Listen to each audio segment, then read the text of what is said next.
Bom dia, queridos irmãos, tudo bem com vocês? Hoje é terça-feira, dia 26 de julho de 2016, e eu gostaria então de dar continuidade ao que temos estudado juntos aí nesses últimos dias. Atos dos Apóstolos. Nós estamos no capítulo 6. No capítulo 5, nós vimos sobre Ananias e Safira.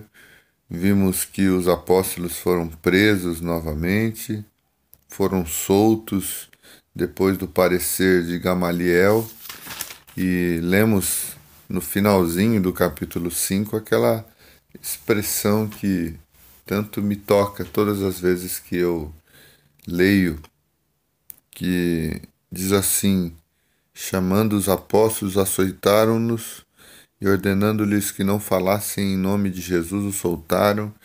E eles se retiraram do sinédrio, regozijando-se por terem sido considerados dignos de sofrer afrontas por esse nome.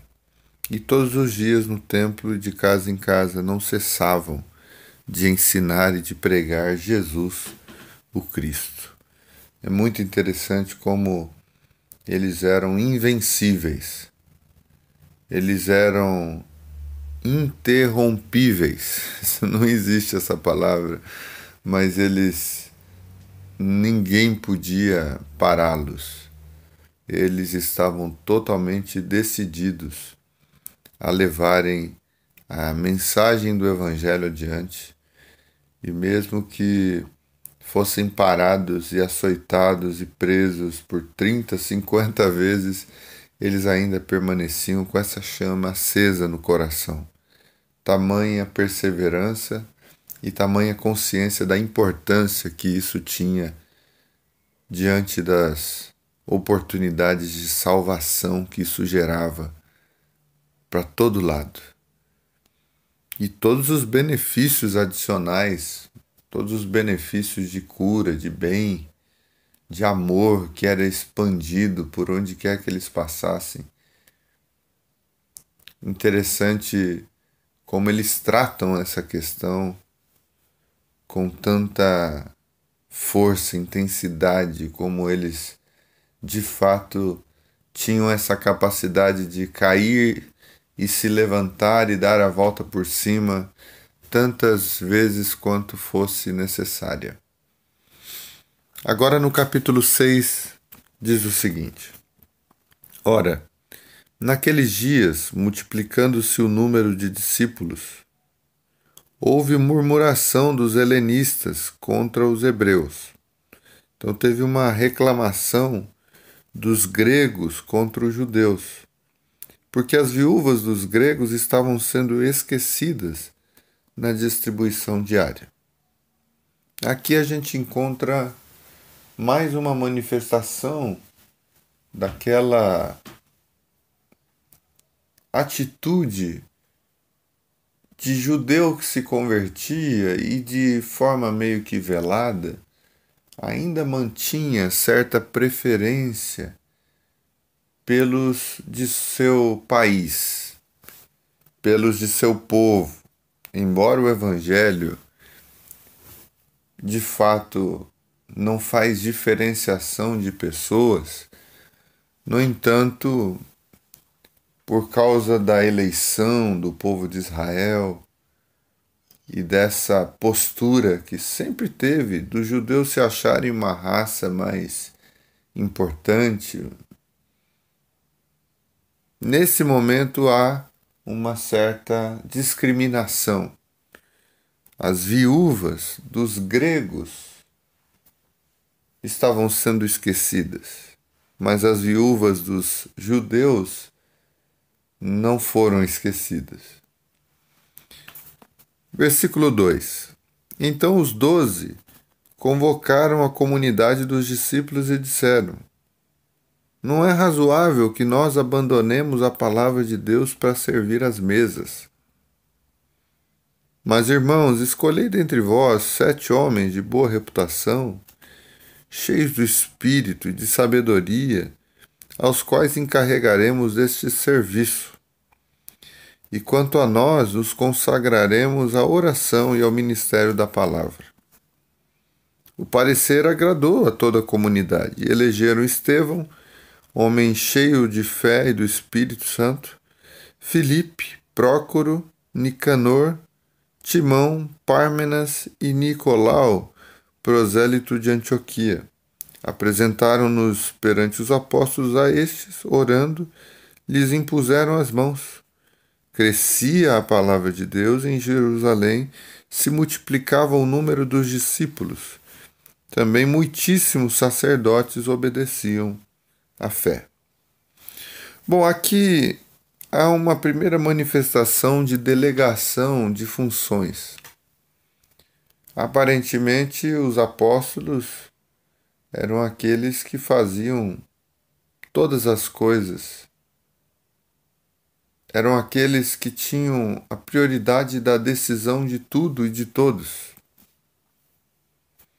E me parece que esse esquecimento das viúvas gregas também poderia estar relacionada à dificuldade de identificar as viúvas gregas dentre os necessitados. Me parece que também há uma relação entre os apóstolos, que são na maioria judeus convertidos, e aqueles a quem eles conheciam, a quem eles estavam acostumados a lidar. No entanto, esse número cresceu de convertidos e de necessitados também. E os apóstolos agora teriam muito mais trabalho do que tinham antes. Quer dizer, distribuir os recursos ficou uma tarefa difícil demais para quem quer pregar, ensinar, se dedicar à oração, conseguiria fazer. Então ele se vê nessa problemática buscando solucionar da seguinte maneira. Primeiro, dá ao povo, aos irmãos, a capacidade de escolher outros para determinadas funções.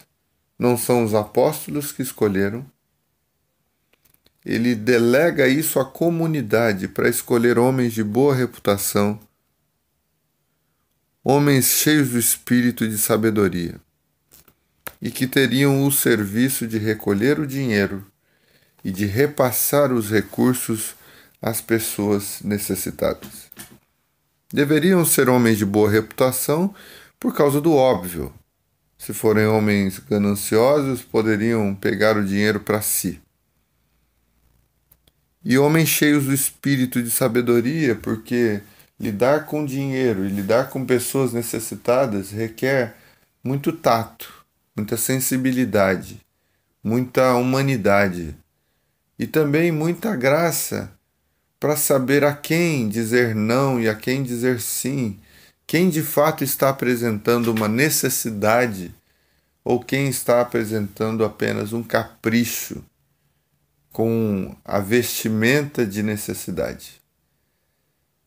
Quem está de fato apresentando um problema real e quem é que está trazendo um problema aparentemente real, mas que não passa de uma necessidade inventada para sair-se beneficiado das bondades dos irmãos. Então Estevão e mais outros homens são escolhidos para essa função. Colocaram esses homens perante os apóstolos, eles oraram, impuseram as mãos. Versículo 7 diz: crescia a palavra de Deus e em Jerusalém multiplicava o número dos discípulos. Também muitíssimos sacerdotes obedeciam à fé. Até sacerdotes judeus estavam obedecendo à fé. A conversão estava chegando, inclusive na liderança judaica. E isso é óbvio que causaria muitos problemas aos judeus, e se eles já se sentiam ameaçados por causa dos milagres que estavam sendo feitos e da adesão do povo a essa nova forma de pensar, a fé, a esse novo estilo de vida, que para eles era como se fosse uma religião concorrente. Imagina agora, com essa informação de que muitos líderes religiosos estavam crendo no Evangelho. E então se multiplicava o número dos discípulos. Versículo 8. Estevão, cheio de graça e poder, fazia prodígios e grandes sinais entre o povo.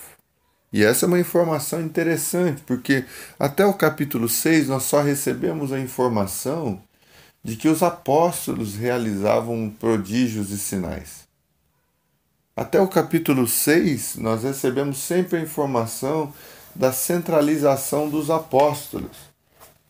Mas agora nós estamos começando a ver outras manifestações de milagres, de fé, de transformação, de cura, de prodígios, de sinais, agora por meio de outros homens, não mais dos apóstolos. Estevão, que era um diácono, um homem que servia às mesas, era cheio de graça e poder e fazia prodígios e grandes sinais entre o povo. Versículo 9. Para variar, levantaram-se, porém, alguns dos que eram da sinagoga, chamada dos libertos, dos sirineus, dos alexandrinos e dos da Cilícia e da Ásia, e discutiam com Estevão.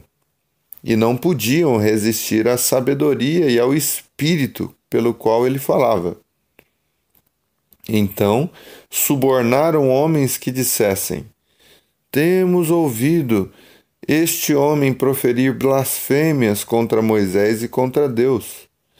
Sublevaram o povo, os sacerdotes, os escribas, investindo, o arrebataram, levando-o ao sinédrio. Mais uma vez levaram um homem de Deus àquele lugar onde seria fortemente questionado e, dependendo de sua resposta, seria morto, teria consequências maiores.